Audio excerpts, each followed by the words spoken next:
बिस्मिल्लाहिर्रहमानिर्रहीम, अस्सलाम वालेकुम, गुड मॉर्निंग, सुबह बखैर। कैसे हैं आप लोग? उम्मीद करती हूँ बिल्कुल ठीक ठाक होंगे और दुआ करते हैं आज का दिन आपका बहुत ही अच्छा गुजरे, हंसते हुए मुस्कुराते हुए खैर आफियत के साथ गुजरे।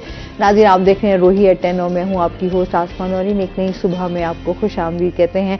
और इसके साथ ही जनाब मुल्की और सियासी सूरत हाल पर अगर हम थोड़ी सी बात करते हुए चलें तो यहाँ पर हम देखते हैं कि इस टाइम हर बंदा जो है वो बहुत ज़्यादा परेशान है। स्पेशली अगर हम बात करें इस टाइम जो सूरत हाल चल रही है करंट, बिजली के ज़्यादा बिलों के आने की वजह से लोगों में जो है मुश्किलात बढ़ चुकी नहीं है। इस टाइम हर बंदा जो है वो परेशान है और कुछ अभी जो हमें इंसिडेंट देखने में आ रहे हैं वो ये है कि लोग खुदकुशियों की तरफ जा रहे हैं। लोगों के इतने मुश्किल हालात हो चुके हैं और देख के इतना अफसोस होता है। यकीन करें, जब सुबह उठते हैं ना तो एक अजीब सी सोच तो रहते हैं कि एक अच्छी सोच के साथ एक अच्छे अपने दिन का आगाज़ करना है, लेकिन जब कुछ आप इस तरह की चीज़ें देखते हैं जो हमारे मुल्क में चल रहा है तो आपको एक दिल भी गमगीन होता है और आपको अफसोस भी होता है कि इस टाइम हमारे मुल्क में जो है वो क्या चल रहा है, लोगों के हालात कितने बदल चुके हैं इस रूटीन में, इसी सालों में, मतलब एक 2 सालों में जो है मुल्क के जो है वो बदतरीन हालात जो है वो हो चुके हैं। लेकिन फिर भी अल्लाह ताला से दुआ है कि अल्लाह ताला हम सब पर रहम करे, आसानियाँ करे। इस टाइम सैलाब की सूरत हाल भी जो है वो भी बदतर है। हम देख रहे हैं कि बहुत सारे इलाकों में बहावलपुर लोधरा वाली साइड पर भी जो है वो बहुत ज़्यादा सैलाब की बदतरीन सूरत हाल है। इसके अलावा सतलुज के हवाले से भी काफ़ी दही इलाके जो हैं वो ज़ेर-ए-आब आ चुके हैं और काफ़ी लोगों की फसलों को नुकसान पहुंचा, स्पेशली जो लोगों की इतनी मेहनतें होती हैं, जो हमारे किसान भाई हैं। तो इसी दुआ के साथ अपने प्रोग्राम का सिलसिला आगे बढ़ाते हैं। आज भी हमारे साथ गेस्ट मौजूद होंगे, उनसे हम बातचीत करेंगे।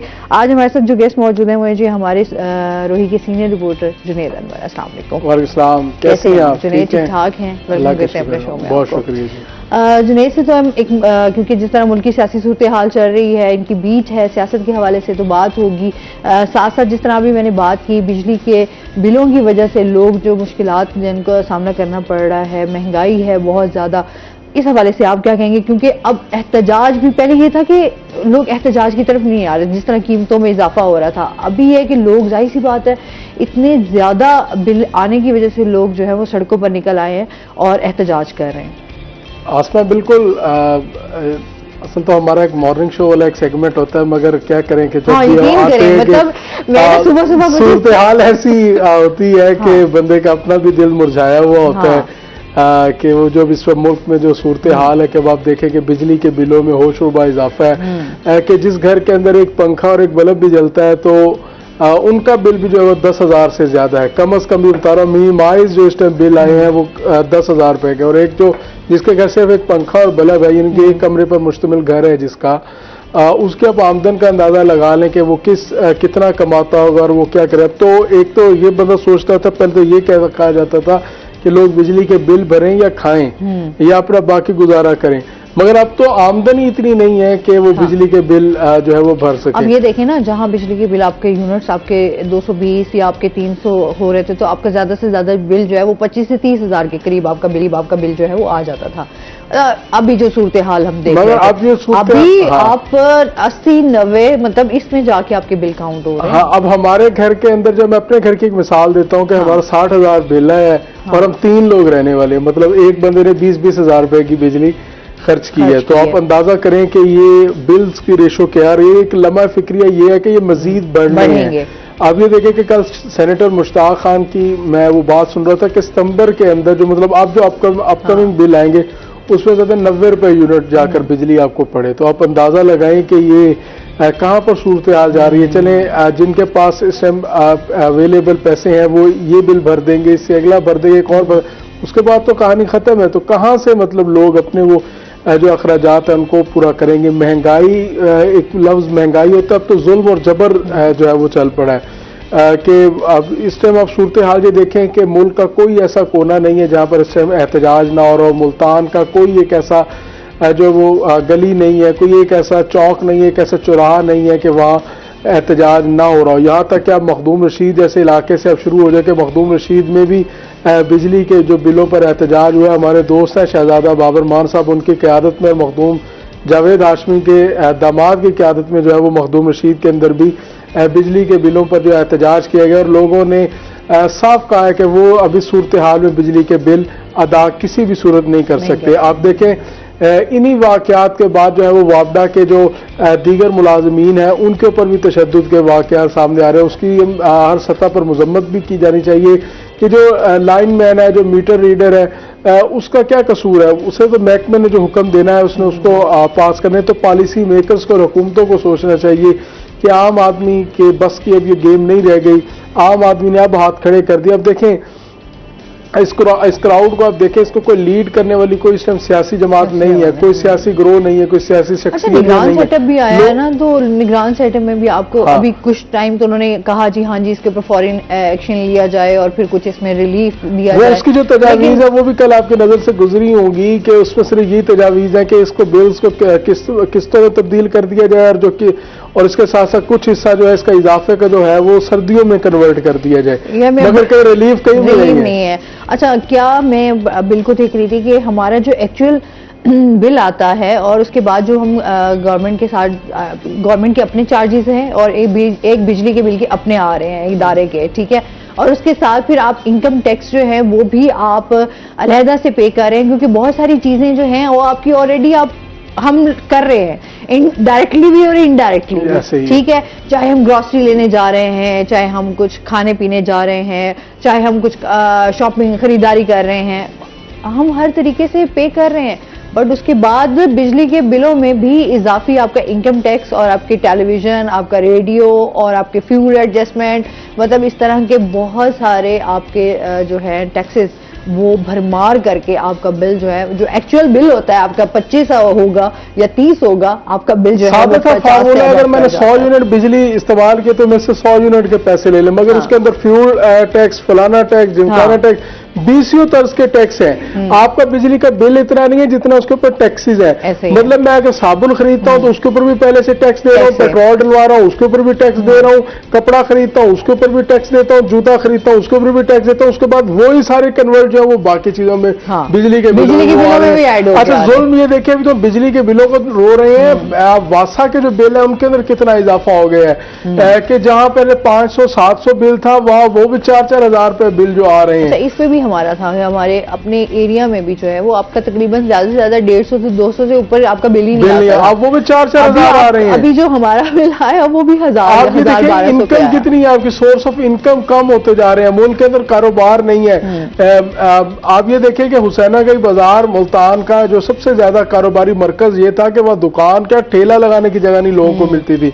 अब आप हुसैना गई बाजार जाएं तो आपको 20 की दुकानों पर ये लिखा हुआ नजर आता है कि ये दुकान किराए के लिए खाली है और शटल उसका नीचे है। वजह क्या है? लोगों के पास कारोबार नहीं है, लोग अपना सरमाया जो है वो समेट रहे हैं, उसको दूसरे सरमाए को दूसरी सूरत में कन्वर्ट कर रहे हैं। बैंक जो है आपके 22% वो आपको जो है वो प्रॉफिट देने पे आ रहे हैं। उसकी बड़ी वजह यह है कि कारोबार नहीं है आपके मुल्क के अंदर। लोग अपना पैसा या डॉलर्स में कन्वर्ट कर रहे हैं या गोल्ड में कर रहे हैं, बैंकों में रखवा रहे हैं पैसे, वो कर रहे हैं। अच्छा, एक और तबका ऐसा है जिसके पास सरमाया ज्यादा वो पाकिस्तान से बाहर शिफ्ट हो रहा है। हाँ, तो अभी हर बंदे की कोशिश ही यही है, जो हम अक्सर हम देख रहे होते हैं कि अब पासपोर्ट लाइनें लगी हुई हैं और लोग धड़ाधड़ अप्लाई कर रहे हैं कि बस किसी तरीके से। अंदाजा करें कि ईरान के अंदर लोग शिफ्ट होने के लिए लाइनें लगी हुई हैं, लंबी लंबी लाइनें लगी हुई हैं। अच्छा, ये आपने बड़ी अभी इस पे भी बात मैं करना चाह रही थी कि ईरान के हवाले से भी अब देखें, अब ऐसे मुल्कों में भी लोग जो है वो जाने को राजी हैं और बस यही चाह रहे हैं कि हम किसी तरीके से पाकिस्तान से निकल जाए, चाहे हम कहीं भी किसी भी मुल्क में हमें एडजस्ट करना पड़े तो हम एडजस्ट कर लें,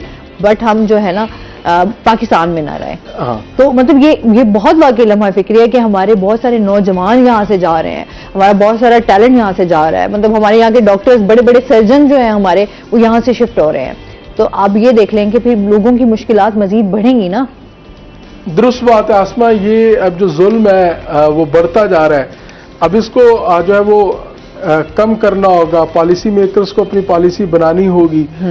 कम से कम नौजवान तबके को ये यकीन दहानी करानी होगी और माइंड को ये यकीन दहानी करानी होगी जिसको दुनिया जो है वो अप्रोच कर रहा है कि पाकिस्तान आपका और पाकिस्तान के अंदर आपके लिए ही जो है वसाइल मौजूद है और ये पाकिस्तान को आपने ही आगे लेके चलना है। ये एक जो है वो जेस्चर देना होगा रियासत को, वरना जो है वो सूरत हाल गंभीर है इस वक्त। अच्छा, हम देख रहे हैं कि हर जगह एहतजाज हो रहे हैं, वहीं ताजिर बिरादरी ने भी जो है वो एहतजाज का ऐलान किया है, उस हवाले से भी बताइएगा। बिल्कुल आसमा ताजर बरादरी की जानिब से एहतजाज का सिलसिला जो है वो जारी है। आज जो है वो तंजीम ताजरान पाकिस्तान और आल पाकिस्तान अंजुमन ताजरान समेत दीगर ग्रुप्स की जानिब से एहतजाज का सिलसिला जारी है। वहीं एक सबसे बड़ी चीज़ ये है कि 2 सितंबर को जमात इस्लामी की जानिब से भी मुल्क गिर हड़ताल का ऐलान किया गया है। अमीर जमात इस्लामी सिराजुल हक की जानिब से ये जो है हड़ताल का ऐलान किया गया कि मुल्क के अंदर पहिया जाम हड़ताल जो है वो होगी, जिसके अंदर जो है वो इसका मकसद यही है कि पेट्रोलियम बिजली की कीमतों में इजाफा और पेट्रोल की कीमत में इजाफा और दीगर महंगाई के खिलाफ एक मौसर आवाज़ जो है वो उठाई जा सके। तो इस वक्त जो हर तबका जो है मैं समझता हूँ वो सरापा एहतजाज है। वो लोग जो इस टाइम रोड्स पर मौजूद हैं वो भी सरापा एहतजाज है। वो जो अभी तक घरों में बैठे हुए हैं उनकी हमदर्दियां भी इसी के साथ है। अब ये देखें लोग खुद से उठ रहे हैं, कोई उनको पुशअप नहीं कर रहा उठने के लिए, कोई उनको लेकर नहीं आ रहा, लोग खुद से आ रहे हैं। एक ऐलान होता है कि फलां चौक पर जो है वो एहतजाज होगा और लोग जो है वो दर्जनों की तादाद में, टोलियों की तादाद में अपने बिजली के बिल लेकर आते हैं और वहाँ जलाते हैं और वहाँ पर जो है किस्म अपना जो एहतजाज है वो रिकॉर्ड कराते हैं। अच्छा, अब तो इस पे भी गुस्से का इजहार है ना कि कोई भी अगर मीटर काटने के लिए आएगा, उतारने के लिए आएगा, कुछ भी इस तरह की एक्टिविटी होगी तो वो फिर आप देखें हमारे यहाँ फिर अब गुस्सा भी बहुत ज्यादा है। इससे हमारा माहौल भी बहुत ज्यादा खराब होगा कि लोगों ने अब ये धमकियां भी देना शुरू कर दिएंगे, फिर हमारा जो है हाथ खड़े हैं और फिर हम उनकी और हमारी जंग है इदारों के साथ, वापटा के साथ। दुरुस्त बात है, जब लोगों की पहुंच से वो चीज निकल जाएगी तो ऐसा ही होता है कि अगर एक इदारा जुल्म करता जा रहा है तो ज़ाहिर है अवाम का एक वो पुरतशद्दुद जो वाक़यात है वो भी सामने आएंगे। मगर अवाम को भी चाहिए कि अब जो मैंने पहले जिस तरह बात की, एक मीटर रीडर है, एक लाइनमैन है, उसका तो कसूर नहीं है। हाँ। उसके तो वही करना है ना जो आपको। हाँ, असल तो अशराफिया है जो हर डिपार्टमेंट के अंदर हर जगह पर मौजूद है, जो पॉलिसी मेकर्स हैं, ये तो उनको सोचना है कि वो किस तरह उन्होंने जो है वो आम आदमी को जो है वो रिलीफ देना है। तो ये जो सोचना है ये उनका सोचना है। उनको तो फ्री यूनिट्स भी मिलते हैं, 2 अरब रुपए की बिजली जो है वो फ्री इस्तेमाल भी होती है। तो ये सब कुछ जो है जिसकी वजह से जो आज जो आवाम है वो इस एहतजाज बहुत सारी चीजों को आज फेस भी कर रही है। अच्छा जी, इसके साथ ही हमारे साथ गेस्ट मौजूद हैं, उन्होंने हमें ज्वाइन किया। डॉक्टर सफदर इकबाल हाशमी साहब मौजूद हैं जो कि अमीर जमात इस्लामी डिस्ट्रिक्ट मुल्तान से हैं। अस्सलाम वालेकुम, कैसे हैं आप? ठीक ठाक हैं? वेलकम करते हैं अपने शो में आप। बहुत शुक्रिया जी आप। अच्छा, इस टाइम आप देख रहे हैं कि मुल्क की सियासी सूरत-ए-हाल हमारी इस टाइम जो चल रही है, बढ़ती हुई महंगाई और फिर बेरोजगारी, और उसके बाद जो अब भी हमारे करंट इश्यूज हैं वो बिजली के बिल भी उनमें भी इजाफा हुआ है, पेट्रोलियम की मसनूआत में भी इजाफा हुआ है। क्या कहना चाहेंगे आप?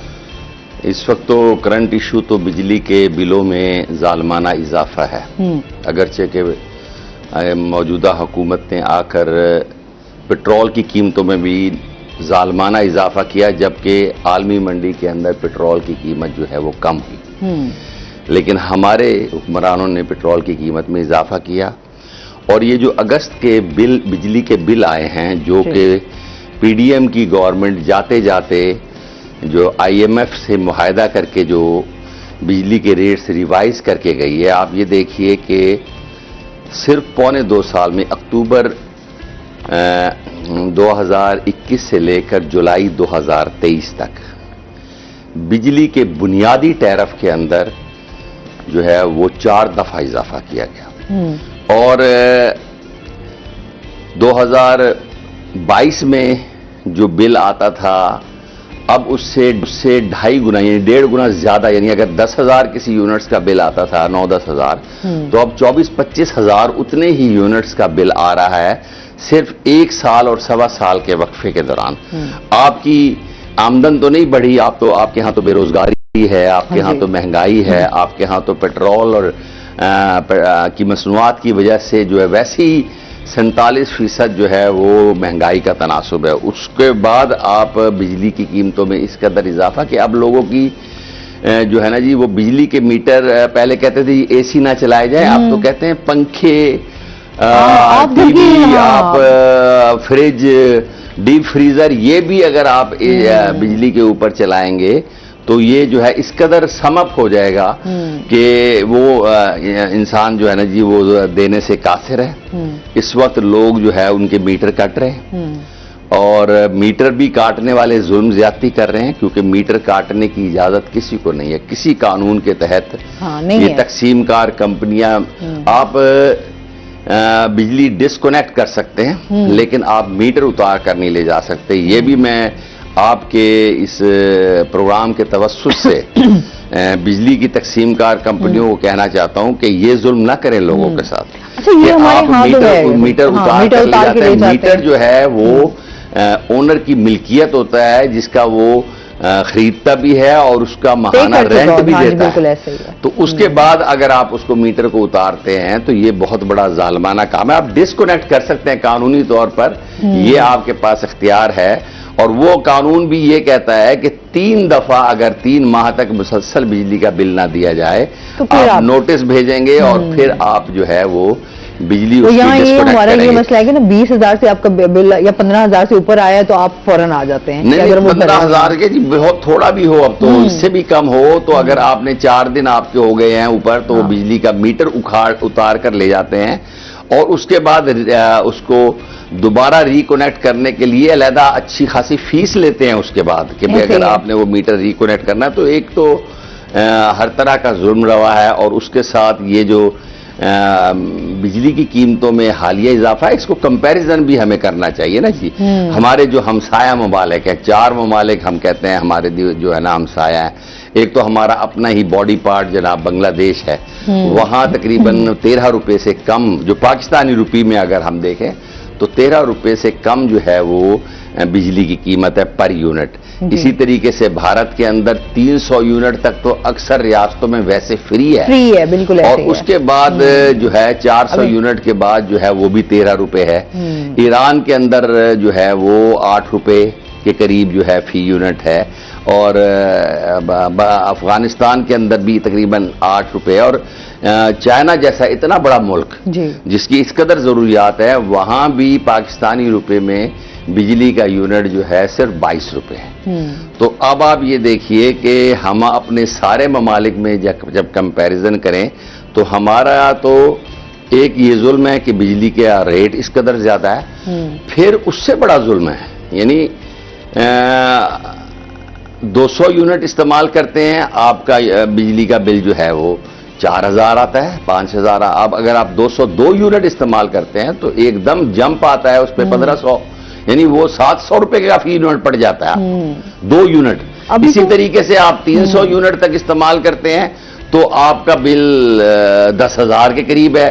और अगर आप 302 यूनिट इस्तेमाल करते हैं तो आपके बिल में 2-3 हजार रुपए का इजाफा, यानी एक ऐसा जालमाना जो है ना जी टैरिफ रेट है। एक तो ये कि बिजली के इस्तेमाल के ज्यादा इस्तेमाल के साथ कोई रियायत होनी चाहिए, टैक्सेस है ना, कोई टैक्सेस में कमी होनी चाहिए कि आपका जो है वो 7-8 हजार रुपए 10 हजार रुपए आपका एक्स्ट्रा आप पे कर रहे हैं। जैसे आपकी डॉलर का रेट आपका ऊपर जाता है, उसी तरीके से आप फ्यूल प्राइस एडजस्टमेंट में जो है वो फ्यूल प्राइस एडजस्टमेंट है। अब ये क्या है, अब लोगों को तो यही समझ नहीं आती कि आपने इसमें करना क्या है, ये किया गया, यानी वो आपने बिल जो है वो फरवरी में का जो दिया है, अब अप्रैल में आप उसकी फ्यूल प्राइस एडजस्टमेंट देंगे। आपने जो बिल जुलाई में दिया है आप अक्टूबर में उसकी फ्यूल प्राइस एडजस्टमेंट देंगे, तो वो अलहदा से एक फ्यूल प्राइस एडजस्टमेंट। जो पिछला बिल आया है, इससे पिछला बिल आया, इन्होंने इनकम टैक्स साथ में अब इनकम टैक्स भी लगाना शुरू कर दिया। घरों के अंदर जब आप दूसरी चीजों पर टैक्सेस ले रहे हैं तो ये सारा का सारा अच्छा, ये आपका जो है हम अक्सर बात करते हैं जी, ये FBR का काम है टैक्सेस के हवाले से। अगर वो नहीं अपना टारगेट पूरा कर पा रहे, अचीव कर पा रहे कि लोगों से किस तरह से आप उनके टैक्स जो है वो उन्होंने अदा करने हैं या लेने हैं आपने उनसे, तो आपने उठा के बिजली के बिलों में। तो ये तो सबसे आसान तरीका गवर्नमेंट्स ने तलाश कर लिया है, जो भी हमारी अशराफी है, क्योंकि उनका तो मस्कन पाकिस्तान सिर्फ हुकूमत करने के लिए है। वो तो हुकूमत करते हैं, जब हुकूमत के बाद से बाहर होते हैं तो वो फिर जो है अपना बोरिया बिस्तर समेट के या दुबई चले जाते हैं या फिर वो चले जाते हैं इंग्लैंड या अमेरिका। यानी ये उनके लिए सिर्फ हुकूमत करने के लिए ये मुल्क है बना हुआ। और इसके बाद वो जो है ना जी लम्हा नहीं लगाते इक़्तिदार के बाद कि वो फौरी तौर पर जो है ना जी वो लंदन चले जाते हैं या दुबई चले जाते हैं। अच्छा, मैं उस दिन हमारे जो वजीर आज़म साहब रहे शहबाज शरीफ साहब, उनकी मैं बात करूं तो बड़ी अफसोस होता है कि जब आप बाहर के मुल्क जाएं तो आप पाकिस्तान के ऊपर बात ही नहीं करना चाहते। तो ये आप जब इस तरह के जवाबात सुनेंगे तो आपको हैरानी होती है कि यार हमारे हुक्मरान हमारे साथ, तो मतलब इस तरह से यानी वो इस तरह की स्टेटमेंट्स दे देना कि आप पाकिस्तान के ऊपर यहाँ पर बात करने, इंग्लैंड में आप वजीर आजम रहे हैं, आप हुक्मरानी करके गए हैं, आप जो है ना जी मुल्क के अंदर मुल्क की आवाम को दलदल में धंसा कर गए हैं, और अब आप मुल्क की बात नहीं करना चाहते। आप जो है ना जी जगह जगह बिजली और पेट्रोल बमों की सूरत में डायनामाइट लगा कर गए हैं, और अब आप जो है कहते हैं कि हम इस पर कोई बात नहीं कर सकते। तो ये सूरत हाल ये है, ये कंसर्न्स हैं इनके कंसर्न्स हैं सिर्फ हुक्मरानी के, इनके कंसर्न्स हैं करप्शन के, इनके कंसर्न्स हैं कमीशंस के। और यही वजह है कि आज जो है वो पाकिस्तान जो है इस आवाम जो है इस दलदल में मुसीबत में। इसमें मजीद हम बात करते हैं। नाज़रीन, अभी हमने जाना है ब्रेक पे, हमारे साथ रहिएगा।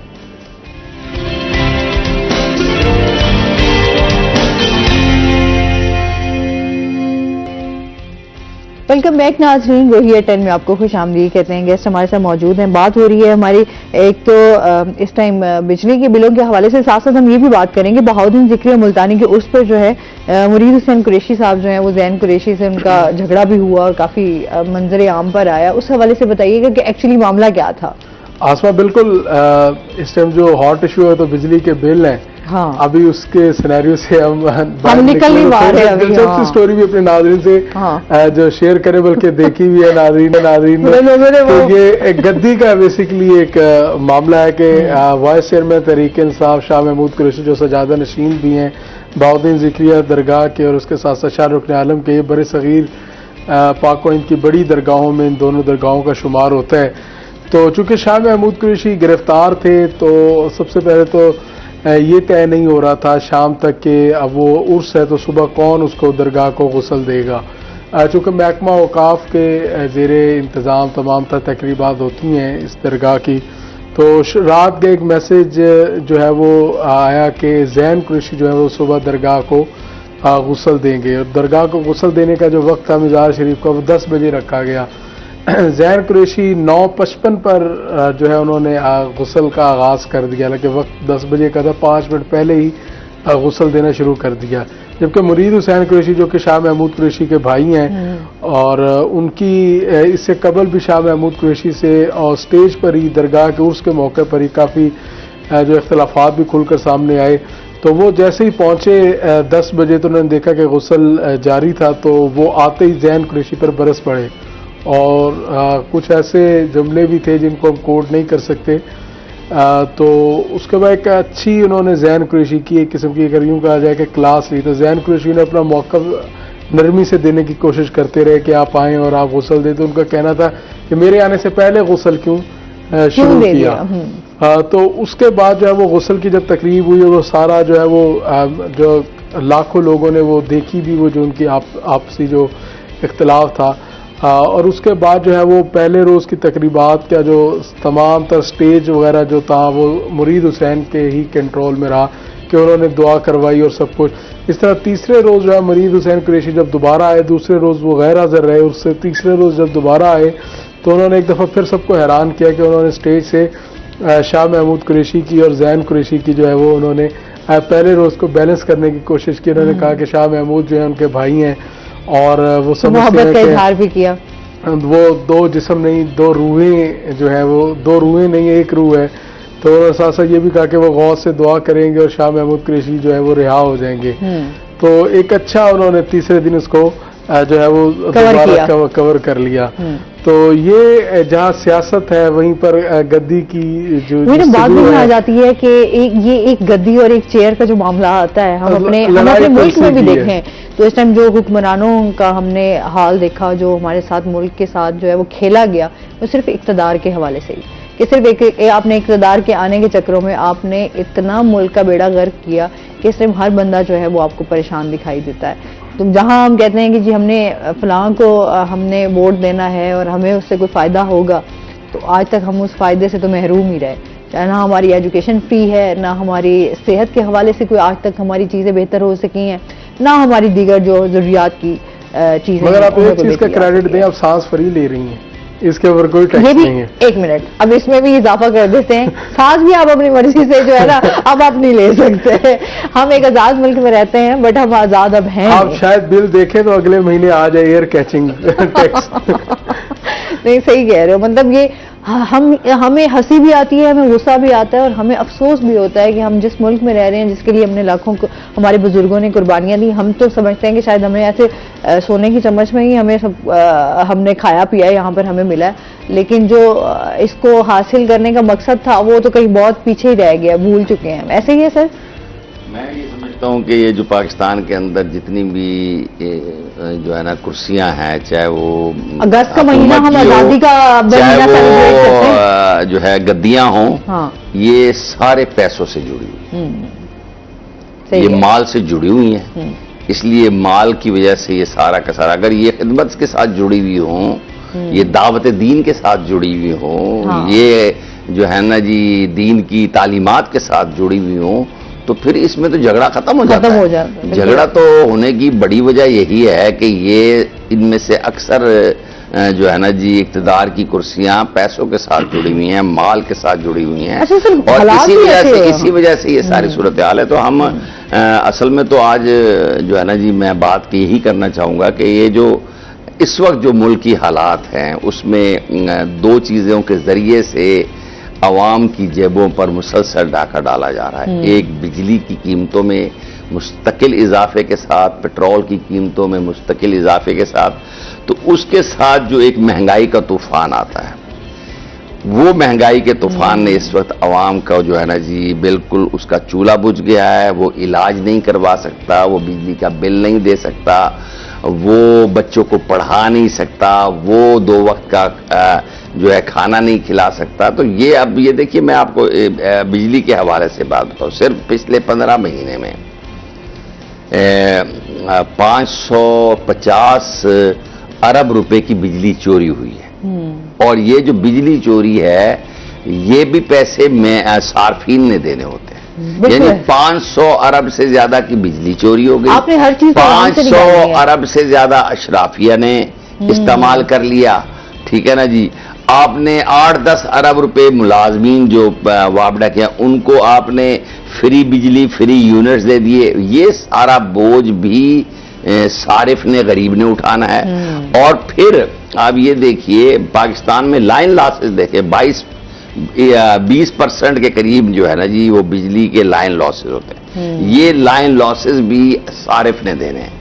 फिर किसी जगह मुल्क दुनिया में, अब इसने IMF ने अगर आपकी बिजली की कीमत में इजाफे का कहा है, लेकिन उन्होंने वो 11-12 जो है वो टैक्सेस तो नहीं लगाए। ये टैक्सेस तो हुकूमत के लगाए हुए हैं, जो टैक्सेस उस बिजली की कीमत के साथ ही बढ़ते चले जाते हैं, और फिर वो 48% तक जो है ना जी वो टैक्सेस बढ़ जाता है। यानी आपका अगर 25,000 24,000 का बिल है, तो उस 24,000 में आपके 12-13 हज़ार बिजली की कीमत है, और 11-12 हज़ार जो है वो उसके अंदर टैक्सेस हैं। और ये टैक्सेस कौन इस्तेमाल कर रहे हैं? अशराफिया। आप हर एक से रेडियो की कीमत ले रहे हैं, आप हर एक से टीवी लाइसेंस फी ले रहे हैं, आप इनकम टैक्स ले रहे हैं, आप you can not even name the taxes. Tax additional tax है, फर्दर एडिशनल टैक्स है, यानी कौन से ये टैक्सेस हैं जिनका कोई नाम नहीं, आप नाम भी नहीं दे सकते कि भाई ये किस चीज के आप टैक्सेस ले रहे हैं गवर्नमेंट से। फिर उसके बाद जनरल सेल्स टैक्स एक अलहदा से, फिर उसके ऊपर जो है ना वो 17। तो ये आपने एक जो है वो एक पूरा जुल्म का निज़ाम है, और ये सिर्फ और सिर्फ अशराफिया के जो है ना जी उन अशराफिया जो हुक्मरानी करने के लिए इस मुल्क पर आते हैं। आप पिछले देख लेना जी, आप बताएं, आप तजिया कर लें पिछले 30 साल से हुक्मरानों का, कि उन्होंने अपने वक्त हुक्मरानी में कितना वक्त पाकिस्तान के अंदर गुजारा है, और जब वो हुक्मरानी करके गए हैं चाहे वो अदलिया से हों, चाहे वो हमारी इस्टेब्लिशमेंट से हों, चाहे वो हमारी हुक्मरान अशराफ, सियासी अशराफिया हो, वो कितना वक्त बाहर गुजारते हैं। जब ही जैसे ही इक़्तिदार उनका खत्म होता है, वो फौरी तौर पर अपना पैसा और अपना माल जो समेट कर उन्होंने वहां जमा किया होता है वो चले जाते हैं। हमारे मुल्क में कितने लोग आते हैं जी, दूसरे गैर मुल्की जो है ना सरमायादार या गैर मुल्की अशराफिया जो है वो वहां से अपने मुल्क को छोड़कर हमारे यहाँ कितने आते हैं, और आप अपना देख लें कि हमारे यहाँ कितने जाते हैं। ये तो पहले से अपना बंदोबस्त करके रखते हैं, ये वहां जजीरे ले लेते हैं, या बाहर हैं, एजुकेशन वहां बच्चे आप पढ़ रहे हैं, तो ये सारा यहाँ पर आप आते हैं। 25 करोड़ आवाम का मुल्क है, दुनिया का 5वां बड़ा मुल्क है, सबसे बड़ा नहरी निजाम आपके पास है, पानी सरप्लस आपके पास मौजूद है, जो दुनिया की बुलंद तरीन चोटियां हैं उसका निस्फ से ज्यादा हमारे मुल्क के, दुनिया की बुलंद तरीन चोटियों में से निस्फ से ज्यादा सिर्फ इस पाकिस्तान के अंदर मौजूद हैं। यहाँ जो है मादनियात से भरे हुए जनाब रेगिस्तान है, यहाँ जनाब अली खेत और खलियान है, जनाब आप बम्पर प्राइस देखें, चीनी शुगर है, आप मकई है, आप गंदुम है, आप जब गंदुम आती है आप कहते हैं जी बम्पर क्रॉप हुई है, बम्पर क्रॉप की सूरत हाल यह है कि बाद में लोगों को मिलती नहीं। कपास के बारे में कपास जो है वो कपास तो खत्म कर दी हमारी जो, लेकिन अभी तो यही सूरत हाल है ना कि जी अब कपास की क्रॉप भी जो है वो बड़ी अच्छी जा रही है। नहीं, क्रॉप की कीमत क्रॉप तो नहीं है हमारे पास इस वक्त मौजूद नहीं है, तो किल्लत हो गई है। लेकिन जब पाकिस्तान की जो कपास थी जो one of the best in the world थी, और उस वक्त जब पाकिस्तान में तो ये शुगर माफिया आ गया था, उस शुगर माफिया ने क्रश कर दिया हमारी सारी कपास की सिस्टम को और हमारा सारा एरिया जो कपास का था, और उसने क्या किया, उसने जनाबे वाला यहाँ शुगर मिलें लगाना शुरू कर दी। तो शुगर भी अब आप देखें किस रेट पर चली गई है। इसी तरीके से आटा देखें, इस वक्त आप हर चीज में अगर फर्ज करें एक गरीब सिर्फ रोटी भी अपने बच्चों को दे तो 2 किलो का आटा भी 300 रुपए का होता है, उसको पकवाने की कॉस्ट है। बिल्कुल सर, इस पर मजीद हम बात करेंगे। नाज़रीन अभी हमने जाना है ब्रेक पे, हमारे साथ रहिएगा।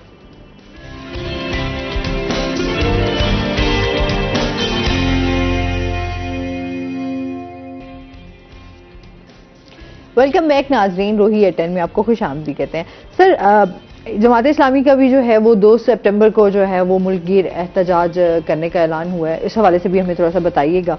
उसमें यह है कि अमीर जमात इस्लामी सेनेटर सिराजुल हक साहब ने बर वक्त जो है आवाम की इस दुखों के हवाले से एक पुरअमन एहतजाज का ऐलान किया। पुरअमन एहतजाज का ऐलान, ये बहुत अहम बात है, मैं कहना चाहता हूँ। वजह यह है कि लोग खुद ब खुद, आपने वीडियोस देखी हैं, आपने खबरें पढ़ी हैं और सुनी हैं कि लोग खुद ब खुद खड़े हो रहे थे, एहतजाज कर रहे थे, तशद्दुद पर आमादा थे, कहीं कोई वापडा की गाड़ियों के साथ और मीटर रीडर्स के साथ और वापडा के मुलाजमीन के साथ, जो जाहिर है कि मजबूर मुलाजमीन है, वो भी अवाम में से हैं सारे के सारे, तो उनके साथ लोग जो है ना जी उलझ रहे थे, झगड़ा कर रहे थे, लड़ाई पे नौबत आ गई थी। फिर लोग खुदकुशियां कर रहे हैं, ठीक है ना जी। और वो यानी ये देखें ना कि आप गले में जो है ना जी बिजली का बिल डालकर उन्होंने जो है ना जी वो फंदा लगा लिया। औरत ने खुदकुशी की अपने 2 बच्चों के साथ, छत से जो है ना जी छलांग लगा ली, गले में बिजली का बिल डाल करना जी। अभी वो कल भी आ रहा था टीवी के अंदर, आपने देखा कि एक नौजवान का पिछला बिल वालदा ने कहा जी 34,000 का आया, वो उसने किसी तरह भरा के दिया। अब जो बिल आया तो फिर उसके बाद हमजा नाम है गालबन उस बच्चे का जिसने खुदकुशी की। यानी ये सूरत हाल जब थी, तो इस मायूसी और इस परेशानी की सूरत हाल में ये मैं कहता हूं कि अमीर जमात इस्लामी का बड़ा दुरुस्त इक़दाम है कि कौम अनारकी की तरफ ना चली जाए और सिविल नाफरमानी की तरफ ना चली जाए। तो एक पुरअमन एहतजाज का जो है ना तरीका अपनाया गया और उसमें अपील की गई कि आप जो है ना जी जो है एहतजाज किया जाए। और 2 सितंबर को जो है ना जी मुल्कगीर हड़ताल का ऐलान किया गया है। और ये वो लोग नहीं कर सकते जिन्होंने ये बोझ डाला है, जो IMF की गुलामी करते रहे हैं, जो पिछले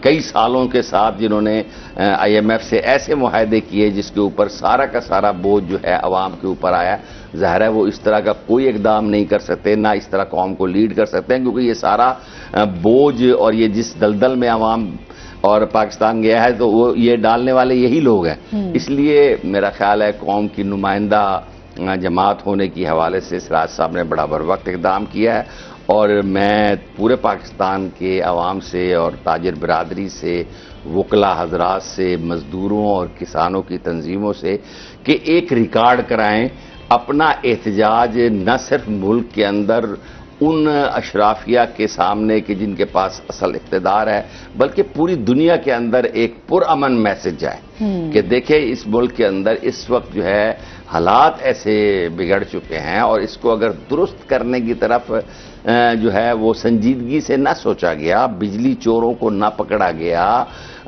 मुल्क लूटने वालों को गिरफ्त में ना लाया गया, इसमें जो एनर्जी सोर्सेज हैं उनको सस्ता ना किया गया और उसको सस्ता करने की तरफ इक़दामात नहीं उठाए गए, आसानियां आवाम को अगर नहीं दी गई, तो फिर आप ये देखिए कि ये फिर बहुत अरसे तक मुश्किल हो जाएगा कि लोगों की इस तकलीफ और गम और गुस्से को संभालना। 25 करोड़ आवाम का मुल्क है, दुनिया का 5वां बड़ा मुल्क है। ये कोई इतना छोटा मुल्क नहीं है कि जो है ना जी वो चंद लाखों पर या 1-8 करोड़ पर मुश्तमिल मुल्क हो, और वसाइल तो बेशुमार है, वसाइल की कोई कमी नहीं है। बुनियादी तौर पर वसाइल की तकसीम की कमी है। जिन लोगों के हाथ में इख्तियार है उन्होंने लूट लूट कर अपने घर भर लिए। ये मैं आपको बता रहा हूं, इतना पैसा इन्होंने लूटा है। अब आप देखिए, अभी ये कल की खबर थी, सिंध के जो वजीर थे उसके घर पे छापा मारा है, कुछ 60 अरब रुपए जी, 60 अरब रुपए इस कदर रकम होती है। अगर इनकी 10 नस्लें जो है ना जी 100 साल भी जिंदा रहें और ये 10 नस्लों के ऊपर जो है ना जी वो लाखों रुपया रोजाना खर्च किया जाए, तब भी ये 60 अरब खर्च नहीं हो सकता, खत्म नहीं हो सकता। लेकिन उन्होंने लूट लिया।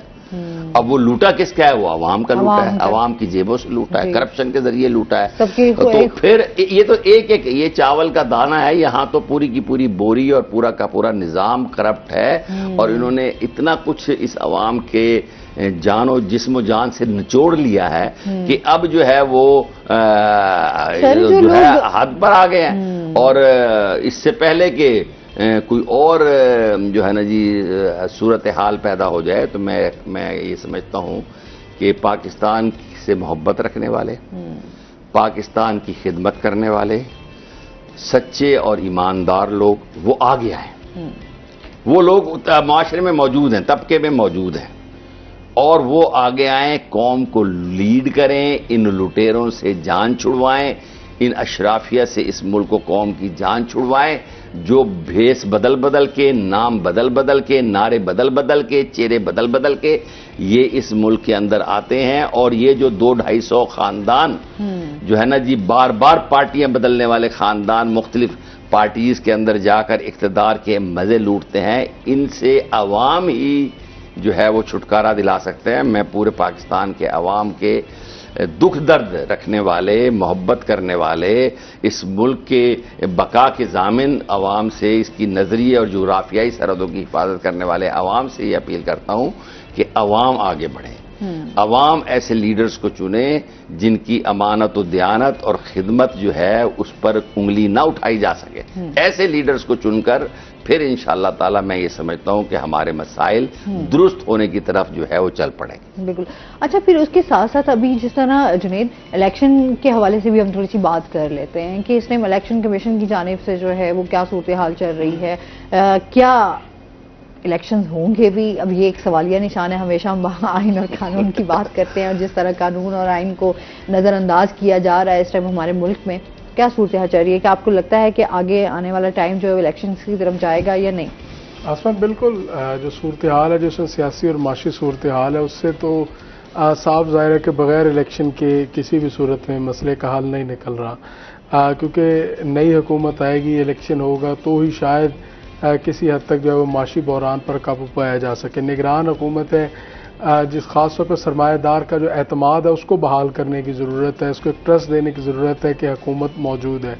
ऐसी सूरत हाल में इलेक्शन कमीशन की जानिब से जो नई हल्का बंदियों के हवाले से जो काम जारी है उसके मुताबिक तो जो है वो फरवरी और मार्च के दरमियान जो इलेक्शन होते हुए नज़र आ रहे हैं। अगर पुरानी हल्का बंदियों पर इलेक्शन हो तो वो नवंबर के अंदर इलेक्शन के लिए तमाम चीज़ें जो है वो मुकम्मल हैं।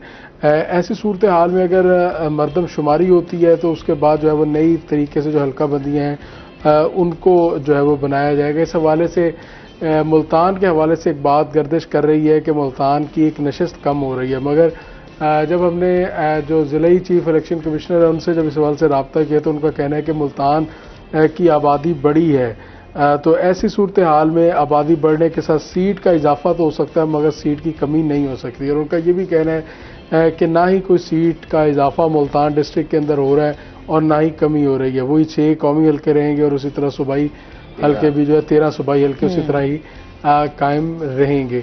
तो ये इलेक्शन कमीशन की जानिब से जो है वो कहा जा रहा है और इलेक्शन कमीशन यकीनी तौर पर जो है इस टाइम इलेक्शन की तैयारियों में भी है।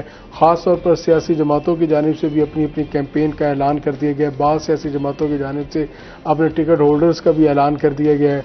तो यकीनी तौर पर एक महंगाई एक इस टाइम बड़ा इशू है और उसके साथ साथ हालिया जो बिजली की कीमतों की वजह से ये जो इशू है ये इस टाइम सामने है, जबकि इलेक्शन जो है वो जो पुष्ट जो है वो जा चुका है, मगर बिल आखिर जो है वो इलेक्शन लाजमी होने हैं और उसके लिए तैयार हैं तमाम लोग। मैं सही, बहुत शुक्रिया आपका जुनैद, आप हमारे साथ रहे। डॉक्टर साहब आपका भी बहुत शुक्रिया, बहुत अच्छा लगा वो हमारे शो का हिस्सा बने और बहुत सारी आवाम के जो इस टाइम मुश्किलात हैं उनको हमने यहाँ पर डिस्कस भी किया। इसके साथ ही नाज़रीन अभी हमने जाना है ब्रेक पे, हमारे साथ रहिएगा। जब हम ब्रेक से वापस आएंगे तो हमारे साथ कुछ और गेस्ट मौजूद होंगे।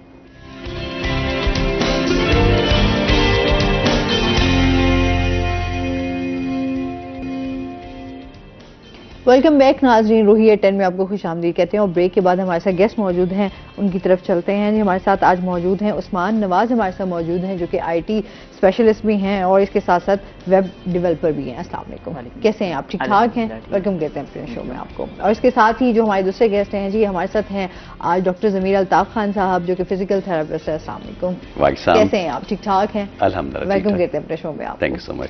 अच्छा जी, आज हम बात करेंगे, टॉपिक तो हमारा है कि जिस तरह हम कहते हैं नौजवान हमारे जो हैं वो माशाल्लाह बड़े टैलेंटेड भी हैं, अभी जिस तरह काम भी हो रहा है इनसे जानेंगे। आज थोड़ा सा वेबसाइट के हवाले से इनसे बात करेंगे। रोज़ टेक्नोलॉजी में जो है वो जिद्दत आ रही है, किस तरह हमारे नौजवान जो हैं वो अर्निंग कर सकते हैं, यहाँ पाकिस्तान में रहकर कैसे पैसे कमा सकते हैं, क्योंकि जिस तरह ये कमा रहे हैं तो बाकी भी कमा सकते हैं, ऐसे ही है ना उस्मान? तो इनसे आज जो है वो डिस्कशन होगी और इसके साथ ही डॉक्टर साहब से बात करेंगे। आज हम बगैर मेडिसिन के जो है वो उसके आप अपनी सेहत का कैसे ख्याल रख सकते हैं, एक्सरसाइज हमारे लिए कितनी ज़रूरी है। जिस तरह अभी बहुत ज़्यादा हम लोग हमारे डिप्रेशन है, एंजाइटी है हमारे, क्योंकि जाहिर सी बात है सोने का इस टाइम जो सबसे शदीद जो हम फेस कर रहे हैं वो ये है कि नींद आपको जो है वो प्रॉपर नहीं आप नींद लेते, उससे आपके काफ़ी मसाइल भी हैं। तो उससे भी जो है हम बगैर मेडिसिन खाए जो है एक पुरसुकून नींद कैसे हासिल कर सकते हैं, ख़ुद को फ्रेश कैसे रख सकते हैं, तो आज डॉक्टर साहब से ये जानेंगे। और इसके साथ ही आपको पता है कि आज हमारे साथ जो है कैडबरी डिलाइट चॉकलेट मौजूद है जनाब। आपको पता है जब खुशियाँ बांटनी हो, मुस्कुराहट चेहरे पर लेकर आनी हो तो हमेशा हम अपने प्यारों को जो है वो चॉकलेट दें तो उससे आपके चेहरे पर स्माइल भी आती है और एक खुशी भी आती है, चाहे बच्चे हों, चाहे बड़े हों, चाहे आपके प्यारे हों। तो अभी कभी आप होता है ना कि आप कभी बर्थडे हो, कभी इवेंट हो, कभी ऐसे भी आप बाज़ार से जाते हुए कुछ अपने बच्चों के लिए या वाइफ के लिए तो आप अपने जो है वो चॉकलेट ख़रीद कर ले जाते हैं, तो खाली आप एक चॉकलेट देते हैं ना तो सभी चेहरों में स्माइल आ जाती है। तो आज हमारे से कैडबरी चॉकलेट है और सबसे जो इसकी खासियत है, एक तो इसके इंग्रेडिएंट्स जो है ना वो बड़े अच्छे हैं, बड़ी अच्छी क्वालिटी का इसमें बहुत ज़्यादा ख्याल रखा गया है कि कितनी अच्छी क्वालिटी है कि जब आप इसको खाएंगे, जिस तरह मैं अभी आपको खाकर दिखाऊंगी कि ये किस तरह फ़ौरन जो है मुंह में घुल जाती है और इसका जो टेस्ट है वो निहायत मज़ेदार है। तो आप भी कैडबरी चॉकलेट लेके आए, मैं आपसे कैसे बताऊं, खाऊंगी मैं बताऊं, एंजॉय करूँ है डॉक्टर साहब। चॉकलेट वैसे अच्छी है कि नहीं है? सेहत के लिए चॉकलेट कहते हैं बहुत अच्छी है। स्वीट कोई भी चीज़ हो मतलब खाने में वैसे अच्छा होता है। अगर कोई आपने किसी गेस्ट के घर जाती हैं तो हर चीज सर्व हो गई है, एंड में जो आप सबसे हमारे पास आए हैं, देखिए हमारे गेस्ट हमारे पास आए हैं, तो हमने मीठे में जो है वो इनको कैडबरी डिलाइट चॉकलेट जो है वो हमने रखी है, खा सकते हैं, मतलब कोई पाबंदी नहीं है। तो बच्चे और बड़े सभी इंजॉय करें जी कैडबरी डिलाइट। जहां हम इतनी चीजें डिस्कस कर रहे होते हैं वहाँ पे चेहरों पे मुस्कुराहटें भी लानी चाहिए और खुशियाँ भी बांटनी चाहिए। ये तभी हो सकता है मुमकिन जब हम एक दूसरे के साथ प्यार मोहब्बत से, और इसी तरह ये जो छोटे छोटे तोहफे भी होते हैं ना, ये भी आपको खुश कर देते होते हैं। ऐसे ही है उस्मान, चॉकलेट शौक से खाते हो मोस्टली? अच्छा, बंदा जैसे काम में बहुत ज्यादा बिजी हो तो क्रेविंग हो रही होती है कि यार कुछ मीठा खाना चाहिए। अच्छा, बिस्किट खाते हो। वैसे चॉकलेट जो है वो आपके दिमाग को भी बड़ा एक्टिव करती है और समटाइम जो है वो आपको बड़ा सुकून भी देती है। अच्छा जी, अभी आपसे ये जानेंगे आपकी जर्नी के हवाले से, सबसे पहले तो उस्मान जानेंगे ना कैसी रही, किस तरफ ऐसे आप आए और इस टाइम जो है आपकी अर्निंग कैसी चल रही है। वैसे पूछना नहीं चाहिए है ना कि कितना कमा लेते हो तो, लेकिन फिर भी हम इनसे जानेंगे, क्या कहेंगे आप? बेसिकली जो है मुझे इसमें बिल्कुल भी कोई इंटरेस्ट नहीं था स्टार्ट में। जैसे ही मैंने अपना जो है FSC कंप्लीट की इंटरमीडिएट, तो उसके बाद जो है मुझे भाई ने बताया कि आप इस सॉफ्टवेयर इंजीनियरिंग वाली साइड पे जाएं। उन्होंने कहा कि आप इधर जाएं, तो मैंने जाना था बेसिकली आर्मी। अच्छा। लेकिन बहुत अच्छा हो गया कि मैं नहीं गया। तो अच्छा। उन्होंने कहा कि जी आप इसमें सॉफ्टवेयर इंजीनियरिंग करें। सॉफ्टवेयर इंजीनियरिंग में मैंने किया, तो फिर स्टार्ट से ही मैंने प्रैक्टिस स्टार्ट कर दी थी। तो जैसे ही स्टार्ट किया था तो अल्हम्दुलिल्लाह फिर उसके बाद आहिस्ता आहिस्ता जैसे ही वेबसाइट पे काम स्टार्ट किया और जैसे ही हाथ बिल्कुल सेट होने लग गया तो अच्छे क्लाइंट्स आने लगे। तो अब अल्हम्दुलिल्लाह अच्छी अर्निंग है, क्लाइंट्स भी अच्छे हैं हमारे पास। अच्छा, क्योंकि ई कॉमर्स पे बड़े अरसे से इस पे काम हो रहा है और अभी भी लोग जो हैं वो इसकी तरफ, नौजवानों की कोशिश यही है कि आप स्टडी भी अगर कर रहे हैं तो अपनी स्टडी को भी कंटिन्यू करें और आप इस तरफ भी आएँ, आप अर्निंग भी करें। आज वो लम्हे कैसे हम उसको जो मेमोरीज है उसको कैसे रिकॉल हम लोग कर सकते हैं, क्योंकि अब ग्राउंड में देखें सिवाय प्रोफेशनल लोगों के अलावा दूसरे लोग खेलते हुए नजर नहीं आते। ये संडे के संडे कुछ स्पेसिफिक जो गैदरिंग फ्रेंड्स की होती है या वो मतलब मैचेस वगैरह खेलते हैं, अदरवाइज ना दूर दूर तक हम नहीं देखते। एक तो इन्वायरमेंट ऐसा हो गया, माँ बाप बच्चों को बाहर भेजते नहीं है, या एकेडमी है तो उनके पास टाइम नहीं उनको बच्चों को खेलें। टैलेंट तो जहाँ तक बात है, टैलेंट पाकिस्तान में बहुत है। अब आप देखेंगे अरशद नसीम अल्हम्दुलिल्लाह अभी ओलंपिक्स में जैवलिन में माशाल्लाह सेकंड पोजीशन, ये भी हमारे लिए प्राउड की बात है कि अल्हम्दुलिल्लाह के एक वर्ल्ड स्टार हमारे पास साउथ पंजाब में ऐसे एथलीट लेकिन बात ये है ना कि जब स्टार बन जाते हैं उनको भी बहुत मुश्किलात का सामना करना पड़ता है कि यहाँ पे हमारे जो प्लेटफॉर्म्स हैं उनको, जो फैसिलिटीज़ हैं उनको नहीं मिलती, और हमारे यहाँ गेम्स के ऊपर तो उस तरीके से तवज्जो भी नहीं दी जाती। ये हमारी बड़ी बदकिस्मती है कि हमारे यहाँ जो है वो ग्राउंड उस तरीके से कभी आबाद ही नहीं हो सके जिस तरह हमें चाहिए था कि हम अपने ग्राउंड्स को आबाद करते, हम अपने बच्चों को हेल्दी एक्टिविटी की तरफ लेकर आते। तो अब तो हम देखते हैं कि हमारे बच्चे कभी हेल्दी एक्टिविटी की तरफ नहीं आते, हमें अब तो खेलना भी बंद कर दिया है ना कि जिस तरह के हालात चल रहे हैं। अच्छा, इसमें मजीद भी आपसे जानते हैं, अच्छा आप क्या समझते हो उस्मान, जिस तरह अभी यहाँ मुल्तान में रहते हुए, पाकिस्तान में रहते हुए आप किस तरह अर्निंग जो है वो कर सकते हैं? क्या आप समझते हैं स्किल्स कौन सी होनी चाहिए, कौन सी टेक्नोलॉजी का आप जो है वो जिस तरह वेबसाइट्स हैं उन पे काम करना चाहिए, इस हवाले से भी बताइएगा। इसके लिए होता ही है कि आजकल की जो आवाम है ना वो यूट्यूब पे सर्चिंग बहुत करती है, स्क्रॉल करते जाएंगे और जो एक काफ़ी सारे यूट्यूबर्स हैं वो अपनी वीडियोस देंगे कि आप ये काम कर लें, ये काम कर लें और इससे आप अर्निंग कर सकते हैं। वो बेसिकली आप सारा टाइम वेस्ट कर रहे हैं। क्यों? जो वीडियो बना रहा है उसको तो पैसे मिल ही रहे हैं, वो तो अपनी कमाई कर ही रहा है, लेकिन जब आप करने जाएंगे तो मोस्टली चीज़ें पाकिस्तान में रिस्ट्रिक्टेड हैं, तो उस पर फिर आप काम नहीं कर सकते। तो इससे बेटर ये है कि जो आपने टाइम वेस्ट वहाँ करना है, आप किसी अच्छी स्किल में, डिजिटल मार्केटिंग है, सोशल मीडिया मार्केटिंग है, वेबसाइट डेवलपमेंट है, ऐप डेवलपमेंट है, इसके अंदर आप थोड़ा सा टाइम दें, 5 to 6 मंथ दें, ठीक है, उस पर आप वर्किंग करें तो आप अच्छा रेवेन्यू जनरेट कर सकते हैं कुछ टाइम के बाद। ये नहीं होगा कि आप रात को काम करें और सुबह आपके पास पैसे आ जाएं, ऐसा तो बिल्कुल नहीं हो सकता। अच्छा, जिस तरह कोई ऐप भी बनानी हो, जाहिर सी बात है उसमें आप, जाहिर सी बात है आपको पूरा माइंड आपका जो है फोकस होना वहाँ पे बड़ा ज़रूरी है। अच्छा, फिर आप क्या समझते हैं कितनी क्वालिफिकेशन होनी चाहिए आपके पास, क्या डिग्री होनी चाहिए, तभी आप इस तरफ जो है वो जा सकते हैं, ऐप बना सकते हैं, कोई वेबसाइट जो है वो आप बना सकते हैं? इसके लिए बेसिकली आपको, अगर आप जो है वर्क करते हैं अच्छा, तो आपको डिग्री की ज़रूरत नहीं है। अच्छा, ठीक है। हाँ, क्योंकि ऐसे भी डेवलपर देखे हैं जो 9th-10th के बाद आ जाते हैं और वो अपना वर्क अच्छे से करते हैं, टाइम देते हैं, 1 to 2 years इसमें स्पेंड करते हैं, तो वो अच्छा रेवेन्यू जनरेट करते हैं, इससे उनका अच्छा मतलब काम आता होता है, वो अच्छा काम करते हैं। लेकिन बेसिकली आपको जो है ना किसी अच्छी कंपनी में जॉब के लिए जाने के लिए डिग्री आपको मस्ट रिक्वायर्ड है, तो आपको वो भी चाहिए, क्योंकि अगर आप चाहते हैं कि किसी अच्छी कंपनी में आपकी जॉब हो जाए तो फर्स्ट तो रिक्वायर्ड वहाँ पे डिग्री है, उसके बाद आपकी स्किल मैटर करती है। तो डिग्री भी बहुत ज़रूरी है। डिग्री तो वाकई ज़रूरी है, डिग्री के बगैर तो हमारे यहाँ अब लेकिन स्किल्स के ऊपर आजकल हमारा यही है ना कि डिग्री के साथ साथ स्किल्स होना भी ज़रूरी है। अगर एक्सपीरियंस नहीं होगा, आपको पता नहीं होगा, तो फिर हमारे यहाँ चीज़ों को उस तरीके से फिर प्रैक्टिकली जो है हमारे पास वर्क जो है वो बड़ा कम है। बिल्कुल ऐसे तो हम उस पर कभी भी चीज़ों को बेहतर ही नहीं कर सकते, या फिर हमें जो हम एक्सपेक्ट कर रहे होते हैं उस पर कभी हमारी चीज़ें पूरी होती भी नहीं है। स्किल्स तो बहुत ज़्यादा मैटर करती हैं। आप स्किल्स पे जितना फोकस करेंगे, टाइम स्पेंड करना बहुत ज़रूरी है।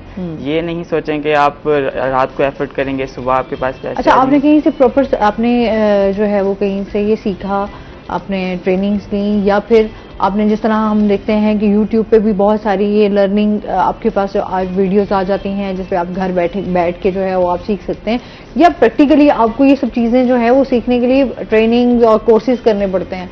कोर्सेज भी करने पड़ते हैं, क्योंकि YouTube पे अब अगर आप देखें ना तो आप सीख तो सकते हैं, लेकिन हमारी जो एक मेंटालिटी बनी हुई है कि आपके पास एक होगा मेंटोर होगा तो आप उसको काम करेंगे, वरना नहीं करेंगे। तो बेसिकली YouTube पे सब कुछ पड़ा है, आप चाहें तो सब कर सकते हैं वहाँ से देख के, लेकिन किसी जगह पे आपको ऐसे एरर फेस करने पड़ते हैं जिसमें आप समझ नहीं आती ना, स्टक हो जाते हैं। ऐसे ही है। तो मजीद भी इनसे जानेंगे। नाज़रीन, अभी हमने जाना है ब्रेक पे, हमारे साथ रहिएगा।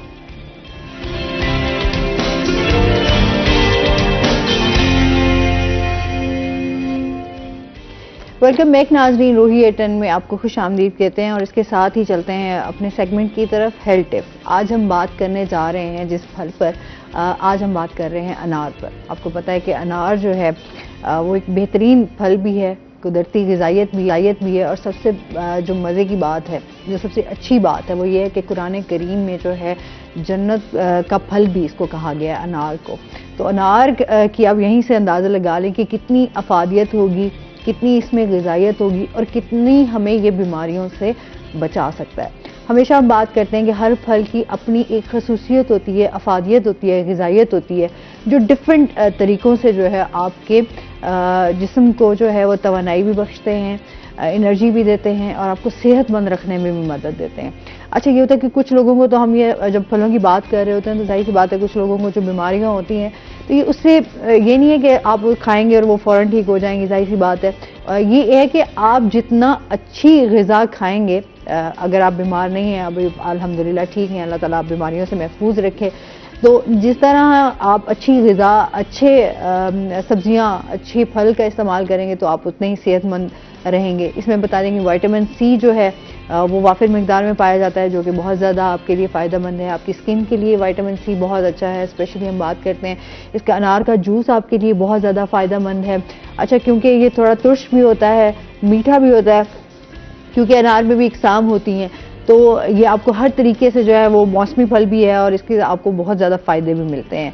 अभी जो जदीद रिसर्च के मुताबिक जो वो कहा गया है कि ये आपको कैंसर जैसी मूजी मर्ज से जो है वो आपको निजात देता है। अगर आप अनार का इस्तेमाल अपने ग़िज़ा में रखते हैं तो आप कैंसर से बच सकते हैं। जो एक जल्द का कैंसर होता है उसमें भी कई इकसाम होती हैं, इससे भी आपको जो है वो अनार आप खाएँ, अगर अपने रोज़ाना की इसमें आप रखें कि एक अनार खा लें तो ये आपको कैंसर, जिल्द के कैंसर से भी बचाता है। इसके साथ साथ एंटीऑक्सीडेंट है और इसके साथ ही आपके जिगर के हवाले से आपको बहुत ज़्यादा फ़ायदा देता है, जिगर की हिफाजत करता है। गुर्दों की सफाई में स्पेशली अनार का जूस जो है वो बहुत ज़्यादा फ़ायदेमंद है।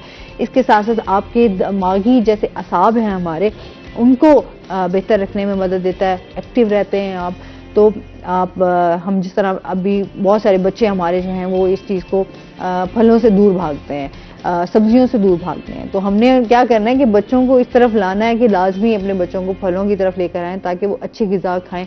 अच्छे जूसेस जो हैं वो आपको पता है कि हमेशा हमें तवानाई देते हैं। इवन कि हम डॉक्टर्स के पास भी जाएं तो आपको यही कहते हैं कि आपके जो फ्रेश जूसेस हैं आप उनका इस्तेमाल करें, फलों का इस्तेमाल ज़्यादा करें। तो अगर इंसान ने, जिस तरह अभी डॉक्टर साहब से भी बात हो रही थी कि हम सोने के कितने मसाइलों से गुजर रहे हैं, तो अब फलों में भी आपके जो है इस तरह की ग़िज़ाइयत मौजूद होती है जो आपको अच्छी और पुरसुकून नींद जो है वो मुहैया करते हैं। लिहाजा अच्छी ग़िज़ा खाएँ, अच्छे और सेहतमंद रहें, ताकि आप अपने रोज़मर्रा के जो काम हैं, चीज़ें हैं, उनको आप बेहतर तरीके से कर सकें। तो ये आज हमने जो है वो अनार के हवाले से बात की और उसमें मिनरल्स भी होते हैं। मैं हमें डॉक्टर साहब भी बेहतर बताएंगे कि अनार कितना फ़ायदेमंद होता है इंसानी जिस्म के लिए। वो ये कहावत 100 में वाली कहावत भी आपने सुनी। देखें ये तो ऑब्वियसली कि फ्रेश जूस कोई भी हो आपके सेहत के लिए वो अच्छा है। ये हम जो एक लाइफ सिंथेटिक लाइफ है जिन्हें वो पैकेट वाले हमने ले लिए उससे मतलब उससे देखें पता नहीं कब से मैन्युफैक्चरिंग कब से है और मतलब सारा मतलब उसका जो महफूज रखना होता है धूप से और इस तरह से वो बाहर पड़े होते हैं। तो मतलब अवॉइड करना चाहिए हमेशा अपने लाइफ स्केड्यूल में जो है उसको लाजमी अडॉप्ट करना चाहिए फ्रेश। अच्छा, क्योंकि हम लोग अक्सर देखते हैं ना जब हम जिम भी जाएं, चाहे आपका ट्रेनर भी है वो आपको जो एक डाइट प्लान देता है तो उसमें भी आपके फल लाजमी ऐड होते हैं। तो ताकि आपने अपने फलों का इस्तेमाल भी करना है ताकि आप जो है जिस तरह आज का मोटापा भी बहुत ज़्यादा है, आप अपना वेट रिड्यूस करना चाहते हैं तो उसके लिए भी आपके लिए अनार जो है वो बड़ा फ़ायदेमंद है। तो ये अच्छा, इसको आप समटाइम तो लोग इसको बीज समेत भी खा जाते हैं, छिलके के साथ भी खाना एक बड़ा इसका फ़ायदा है कि ये आपको और बीमारियों से दीगर जो आपके स्टमक से रिलेटेड जो हैं बीमारियां उनसे आपको महफूज रखता है और इसके साथ साथ जो आपके ब्लड प्रेशर को कंट्रोल करता है, शुगर से स्पेशली आपको बचाता है। तो ये बहुत सारी चीज़ें हैं जो हम कहते हैं ना इलाज से पहले एहतियात बेहतर है, तो एहतियात की तरफ जाना चाहिए। ऐसे ही है। अनार पसंद है उस्मान? मोस्टली ऐसे ही है। अच्छा, इसके साथ साथ जो है डॉक्टर साहब जिस तरह हम अभी एक्सरसाइज की बात कर रहे थे कि कुछ एक्सरसाइज होती हैं जो आपके लिए बड़ी फ़ायदेमंद होती हैं, तो घर बैठे ऐसी कौन सी एक्सरसाइज हैं जो हमारी ख़वातीन भी कर लें और उससे ये होता है कि चलें थोड़ी हल्की फुल्की वर्जिश जो है वो आपके साथ रहे? देखें एक्सरसाइज जो है ना एक कंप्लीट ट्रीटमेंट है। अभी जो हम लोग अक्सर कहते हैं वर्ल्ड बेस्ट मेडिसिन जो है ना वो एक्सरसाइज है। दुनिया की जो सबसे अच्छी जो दवाई है ना वो आपकी वर्जिश है जो आपको हर तरह से आपको मतलब सबसे एंटी एजिंग से बचाती है, बीमारियों से बचाती है, आपको जिंदगी में वो सुकून देते हैं जिसकी आप तलाश में होती है। तो इससे अच्छी मेरे ख्याल मेडिसिन नहीं है। जहां तक एक्सरसाइज की बात है, देखिए एक्सरसाइज अब डिपेंड बंदे पे कहता है वो लाइकिंग क्या है उसकी। एक बंदा कहता है मुझे सिर्फ अच्छा लगता है सिर्फ रनिंग करना अच्छा लगता है, दूसरा नहीं मुझे अच्छा लगता है सिर्फ वॉक करना, तीसरा कहता नहीं मुझे जिम जाना अच्छा लगता है, जो चौथा कहता नहीं मुझे गेम्स खेलना अच्छा लगता है, कोई टेबल टेनिस है, बैडमिंटन है, फुटबॉल है, क्रिकेट है, मुख्तलिफ गेम्स है। हर बंदे की एक अपनी एक सोच है उसके मुताबिक है। और मतलब अपने ऐसे जैसे आजकल एक टेक्नोलॉजी का दौर है, हमारे पास टाइम नहीं है और ऐसे बेशुमार वीडियोस आप अपने मतलब यूट्यूब में और मुख्तलिफ ऐप्स में आप देखते हैं कि वो आप अपने ही जगह पे चेयर पे बैठ के आपकी बॉडी के हर हिस्से की एक्सरसाइजेस हो जाती हैं। ये वैसे मैंने डिफरेंट कोर्सेज भी मैंने कराए हैं। आजकल मैंने एक कोर्स इंट्रोड्यूस करा था कि ऑफिस वर्क फिजिकल थेरेपी के नाम से। मतलब आप अपने चेयर पे बैठ के आप अपने बॉडी के हर हिस्से को आप मूव कर सकते हैं, उसको बिल्ड कर सकते हैं। जैसे मैंने शुरू से बताया था कि हम 4 कैटेगराइज बेस पे एक्सरसाइज रिकमेंड करते हैं। फर्स्ट होती है आपका ऑक्यूप्रेशर थेरेपी, मतलब प्रेशर पॉइंट से अपने जिस्म में खिंचाव तनाव को ख़त्म करना।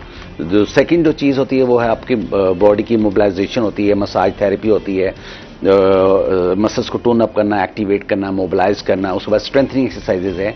ये मतलब हमारी लाइफ स्केड्यूल में ये जरूरी है। अब मतलब ऐसे लोग जिनके पास टाइम नहीं होता वो तो सबसे बेस्ट है कि आप अपने घर में या किसी पार्क में वो लाजमी जाएं, अपनी वॉक 1 घंटा डेली करें। मतलब 24 घंटे में जब आप 1 घंटा अपने आप को देंगे तो आपको मेडिसिन का सहारा नहीं लेना पड़ेगा। जब देखें आजकल नींद लोगों क्यों नहीं आती, मेंटल वर्क ज्यादा है, फिजिकल एक्सरसाइज नहीं है। फिर सबसे बड़ी जो चीज है वो है आपका इंसोम्निया जैसे है। अब इंसोम्निया भी तो बहुत है ना, हम लोग तो अच्छा बहुत ज्यादा उसमें एक तो चलो आप कुछ सोच रहे हैं आप कुछ में, लेकिन ओवर थिंकिंग बहुत ज्यादा है हमारे यहाँ। एक चीज का तो उसको बार बार सोच रहे हैं, उससे ज्यादा सोच रहे हैं, दिमाग का ज्यादा इस्तेमाल कर रहे हैं। देखिए उस जो सबसे जो है ना ओवर थिंकिंग आजकल बच्चों से लेके बुजुर्गों हर बंदे वो है हमारा एक डोमेस्टिक इशू है, एक प्रॉब्लम है हमारा ये। हर दूसरे घर में मतलब जैसे एक्सपेंसिव जो एक्सपेंस है हमारे वो हम लोग उसको कवर नहीं कर सकते। मतलब एक जो सोर्स ऑफ इनकम है वो हमारी कम है और एक्सपेंस हमारे हैं बहुत ज्यादा। अब वो हम लोग सोचते हैं कि फॉर एग्जाम्पल की जैसे बच्चे हैं उनकी अपनी विशेष होती है कि मैंने फॉर एग्जाम्पल मोबाइल है, मैंने आईफोन बाय करना है। अब उसके पेरेंट्स उसको बाय नहीं करवा के दे सकते वो। अब उसने सोच रहे हैं कि नहीं मेरी फ्रेंड्स के पास है, मेरे दोस्त के पास ही है, मतलब वो फोकस किया हुआ है। अब उस वजह से वो खाम खा के थिंकिंग है। मतलब मैं अक्सर कहा करता हूँ, मैं कहते देखिए अपने जितने भी आपके एक्सपेंस है उसके मतलब उसमें रह के उसको आपको चीजें मैनेज करनी चाहिए। बट जो जरूरियात खाम खा की अब देखें, अक्सर मैं कहा करता हूँ, हमारे पास जो पेशेंट भी आते हैं जो इलेक्ट्रिसिटी का ज़्यादा जो इस्तेमाल है, मतलब जैसे किचन में, वॉशरूम में हमारे हर वक्त चीज़ चलती रहती है। मतलब है कि आदत तो पहले बच्चों को हमें बनाए, और बल्कि भी मैंने कुछ दिन पहले मुझे दोस्त बता रहे, अगर अपने बिल को कम करना है, स्पेशली जैसे 5 से 11 बजे तक आप जो है, मतलब है कि उस वक्त आप थोड़ा सा आप अवॉइड करिए। और जहाँ तक हमारा है, मतलब जो टॉपिक है हमारा, मतलब इनको दर्द से छुटकारा, एंजाइटी, फटीग, डिप्रेशन से निजात, वो तो ऑब्वियसली आपको सबसे पहले पॉजिटिव माइंड करना पड़ा है। नहीं कि आप अगर पॉजिटिव अपने आप को रखेंगे तो आप इन तमाम चीज़ों से आप बच जाएंगे जो बीमारियां ख्वामखा की हैं। अच्छा, एक्सरसाइज बेहतरीन है कि मतलब अगर आपको गुस्सा आ रहा है, आप जिम चले जाएं या आपको एक्सरसाइज करने चले जाएं, तो आप अपना बहुत सारी जो फ्रस्ट्रेशन है या एग्रेशन है वो आप उसको खत्म कर सकते हैं एक्सरसाइज के जरिए। अब देखें ना कि तो हाई ब्लड प्रेशर के पेशेंट हैं आप, कितना आप रिलैक्स फील करते हैं जब आपकी अपने आप को जो है वो आप एक पॉजिटिव में और अपने एक अच्छी हेल्थ के हवाले से, अगर आप एक्टिविटी आपकी चल रही है फिटनेस के हवाले से, तो आप बड़ा दिमागी सुकून भी होता है, फिर अच्छी नींद भी आती है। वैसे थक इंसान बॉडी थक जाती है ना, तो फिर आपको अच्छी नींद भी आती है। हाँ, सही है। अच्छा, जिस तरह सोशल मीडिया की बात कर रहे हैं उस्मान, सोशल मीडिया आजकल लोगों का इस्तेमाल जो है वो ज़्यादा बढ़ गया है। मतलब आप चाहे फेसबुक से अच्छी अर्निंग कर रहे हैं, आप यूट्यूब से अच्छी अर्निंग कर रहे हैं, हो गया ये दीगर जो हमारी ऐप्स हैं, इसके हवाले से भी बताओ कि क्या चीज़ें ज़रूरी हैं, किस तरह इनसे अर्निंग की जा सकती है। बेसिकली इसमें ये होता है कि आपका सबसे पहले कंटेंट अच्छा होना चाहिए, क्योंकि आइडिया बिकता है, आपका जो है ना आइडिया बिकेगा। तो कंटेंट अच्छा आप जनरेट करेंगे तो आप, जाहिर सी बात है कि आप उस पर अच्छा ग्रो करेंगे। लेकिन जो है यूट्यूब है वो 4000 आई थिंक सब्सक्राइबर हैं उसके, और वॉच टाइम है कुछ 10,000 के करीब, वो कंप्लीट करेंगे तो उस पर आप फिर अर्निंग कर सकते हैं। और टिकटॉक पे भी ऐसे ही मोनेटाइजेशन थोड़े टाइम के बाद होनी होती है, जब आप अच्छा कंटेंट जनरेट करेंगे और फिर उसके बाद करेंगे मतलब अच्छा अर्निंग। जैसे अभी यूट्यूब ने काफ़ी चेंजिंग दी, अभी शॉर्ट वीडियोस की शॉर्ट वीडियो रील्स हैं। रील्स में आप करें ना, रील्स अगर अच्छे कंटेंट उसमें अच्छा जनरेट करें तो यूट्यूब खुद आपकी रील्स को प्रमोट करता है। इसी तरह फेसबुक भी अब खुद आपकी रील्स को प्रमोट करता है, जिससे आप थोड़े टाइम के अंदर अपना मोनेटाइजेशन ऑन कर सकते हैं चैनल की। अच्छा, यहाँ मोनेटाइज का भी बड़ा एक प्रॉब्लम है कि आपने कैसे करना है, कैसे पता चलेगा अच्छा कितने आप किस तरह कर सकते हैं, क्योंकि पाकिस्तान में थोड़ा फेसबुक के हवाले से काफ़ी प्रॉब्लम्स रहे, इस हवाले से भी थोड़ा सा बताइएगा। इसमें यह है कि आप जो है फिर वही बात आ जाती है कि कंटेंट अच्छा होगा तो लोगों, और उसमें एसईओ बहुत मैटर करती है कि आप जो है टैग्स वगैरह जिसे हम कहते हैं, टैग्स देते रहें। ये नहीं, मोस्टली लोग क्या करते हैं कि यूट्यूब पे वीडियो बना ली, फर्स्ट टाइम में 5-10 टैग दे दिए, खत्म बात, उसके बाद फिर वो उस पर काम नहीं करते। बेसिकली आपको चाहिए कि आप हैशटैग दें, 1 वीक के बाद फिर दोबारा अपने टैग्स को इंक्रीज करें। ये नहीं कि पुराने वाले रिमूव करके और चेंज कर दें, मतलब उसमें थोड़ा बहुत ऐड करते रहें, तो वो यूट्यूब फिर आपकी खुद ग्रो करेगा आपकी वीडियो को। अच्छा, हम होता है कि हमने एक वीडियो समटाइम मैं भी कर देती हूँ ना, कोई भी पिक्चर अपलोड कर रही हूँ, कुछ वीडियो अपलोड कर रही हूँ, तो मैं हैशटैग्स का इस्तेमाल जो है बड़ा कम करती हूँ। वो बहुत ज़रूरी है, क्योंकि ये होता है ना कि अगर आप इतनी अच्छी एसईओ के अगर आप इमरान खान को सर्च कर रहे हैं तो आप आएंगे। क्या बात है। लेकिन अभी हम देखते हैं कि जाहिर सी बात है कि सोशल मीडिया से अच्छी अर्निंग है, लोगों का फोकस भी अब नौजवानों का इस तरह है कि जितनी सोशल मीडिया पे काम किया जाए उससे एक अच्छी अर्निंग आप कमा सकते हैं। इस पर मजीद भी इनसे जानेंगे टिप्स। नाज़रीन, अभी हमने जाना है ब्रेक पे, हमारे साथ रहिएगा।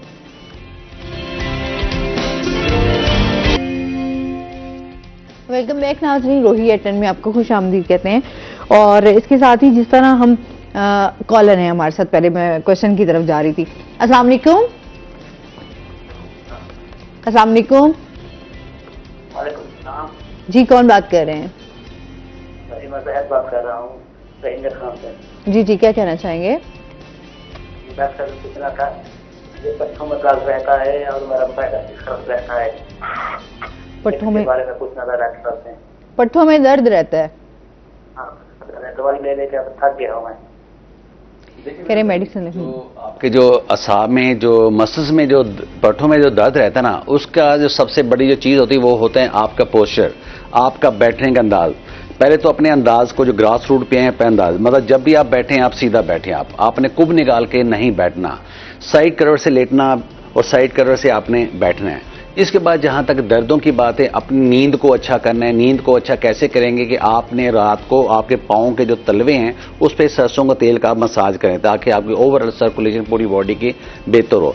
दूसरे नंबर पे आपने वॉक लाजमी करें ताकि जिस्मानी मुशक्कत हो और उसके बाद आपको डीप स्लीप आए। और जहां तक आपके गर्दन के, कंधे का और कमर का तकलीफ है, सिर्फ आपने 4 एक्सरसाइज याद रखें। एक तो आपने पूरी कमर की, आपने कुब निकाला और कमर खींचना, ये पहले मोहरे से लेकर नीचे तक के मोहरों के जो जितने भी उनको आपने लूज छोड़ना और स्ट्रेच करना है, इससे आपका दर्द खत्म होगा। दूसरे नंबर पर गर्दन को आपने नीचे किया, आपने 10 सेकंड आपने ऊपर करना आपने। इसके बाद आपने राइट साइड पे, फिर आपने लेफ्ट साइड पे, मतलब 10-10 सेकंड 20-20 दफा करना है। फिर आपने आराम से कंधों को ऊपर उठाना है, फिर आराम 10 सेकंड के बाद ढीला छोड़ देना है, आराम से ऊपर उठाना है, ये आराम से इसको अंदर से घुमाएं, फिर ये बाहर से घुमाएं। बेसिकली ये बीमारी नहीं होती, ये होता है रेस्टलेस कंडीशन, फटीग, थकान।